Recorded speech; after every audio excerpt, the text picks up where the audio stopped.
Hello everyone, this is actually just going to be a quick little video on how I corrected my client's hair. She had to go see somebody else while I was off work, and she didn't notice anything, but she made an appointment for me to do a retouch, and when she came in, it was definitely going to be more than just a retouch. I did not set up any equipment to film this because I did not have the time. However, I wanted to take pictures just to kind of show you what it looked like before, and then kind of show you clips of what I did to correct it. Now, she had wanted a highlight done, a full highlight. When she came in, she had a really heavy highlight basically down the mohawk section, all the way from the top of her head, all the way down the back. And there was zero highlights on the side, like absolutely no highlights on the side. It looked like the girl had just sectioned the whole top off and brought it all the way down to the back, and actually the highlights were a lot heavier in the back. But like I said, there was the only highlights on the sides were just a couple around the face, but there were no highlights there. But here is what I did to correct it.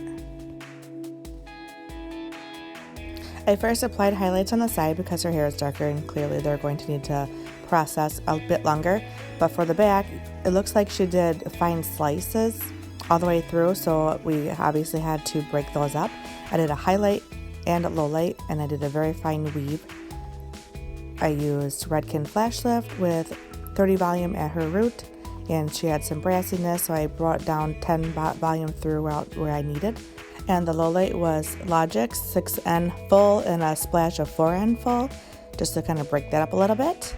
I'm kind of showing you how I pull it in here. Some of the lowlights I brought all the way through, some of them I did not. But that line there is still a line even after doing that, so when I flipped up the highlight, then flipped up the hair, I broke up that line with a lowlight formula. There was absolutely nothing down the back of the sides of the hair either, so I had to fill those spaces in also. Like I said, straight mohawk section from the front down through the back. She said she was new and people were helping her, so hopefully she'll learn some more things. We never want to talk bad about somebody's hair job or about the last hairdresser. It's very important. You do not do that.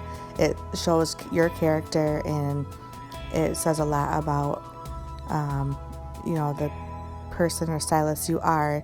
If you want to kind of joke about it with your other fellow stylists, go just do that, but don't ever say anything in front of the client or to the client saying anything bad. I brought it up to her. She didn't even really notice. Her husband had kind of said something, but the way I brought it up to her was, did you just get a partial? Did you not want any on the sides? And she just mentioned that, oh no, I wanted a full. I told her I wanted a full. I wanted them all over. I'm like, oh, okay. She's the one that mentioned that she had to ask for help a lot and have somebody come over. I'm like, oh, she must have been new. It's good that she's asking for help, but it looks like we need to kind of fill in these gaps or whatnot. Keep it professional, and I did not ask her where she went. I know it's somewhere in our town, but it's up to the client to offer up the information if she wanted to.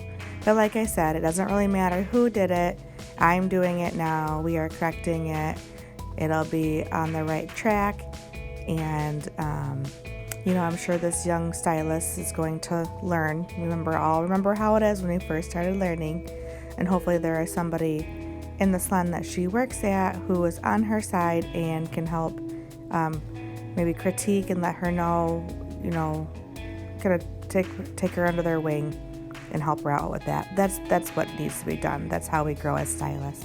So I went ahead and I shampooed her with the hair cleansing clean from Redken, just to kind of remove any buildup of whatnot. I mix up her shadow root of 7N and 7NA. She's so dark naturally, and she wants to be a blonder, so clearly we're going to have to make sure that we diffuse the line. So I mix that up, and I use the gel processing solution. When I apply a shadow root, I always start underneath and drop the hair down rather than pull the hair up. In some instances, I might start at the top and go up. I just find it a lot easier to control, and if I want to comb it down as I'm applying it, then I can do that also. I also hold the hair up into like a higher ponytail and make sure it is all combed through. That way there's not those lumps or pieces of hair that kind of hang low to get in the way.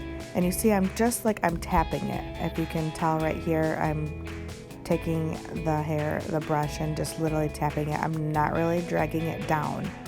I'm only using a 7, so next to her level 4 or 5 hair, you'll see the highlights still clearly, but I only want to tap it through there.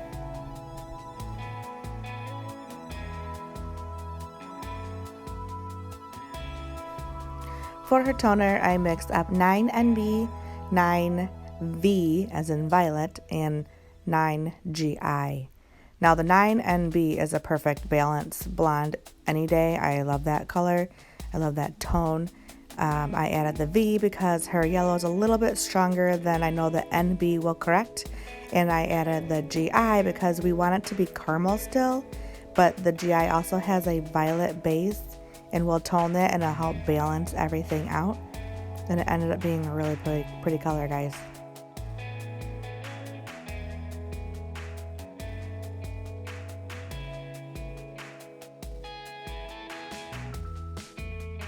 I start in the back and I hold the hair up with a clip just so I can get in there and make sure that it's all saturated. She has a lot of hair, so I just prefer to do it in sections like this in the situation, and I want to keep her shadow root at the root. I don't really want to drag that down too much. If it comes down, it's inevitable. It's going to a little bit, but that's fine. So I'm just going to apply this and smudge it in, and it helps me keep control of where I apply the toner and how the shadow root is. So I just kind of apply that all throughout and I let it sit. I think it sat for about probably 15 minutes because there's a lot of correction I want to get in there, a lot of tone correction, and I want to make sure that it does the job that I want it to do. And I don't want, when you're correcting out this strong of warmth, you want to make sure that that toner is on long enough that it doesn't fade out too fast, because she does have naturally dark hair, so we know that anything you lighten it to, it's going to be porous and it'll lose the pigments quicker. So we want to pack as many pigments in there, and it takes a full 20 minutes to pack all the pigments in there when it's for shades. So this is the end result. Look at that line where it used to be. It's all blended in. On this color correction, it took a long time. It took me about an hour to foil her hair, but I tell you what, these are the type of corrections that make me happy. I don't know, it's like an OCD thing. I love doing them. I love seeing the end result. I love packing in those foils. What is your favorite type of coloring to do? Highlights, all over color correction like me? Let me know in the comments below. Only other stylists know and understand the satisfaction we can get from this.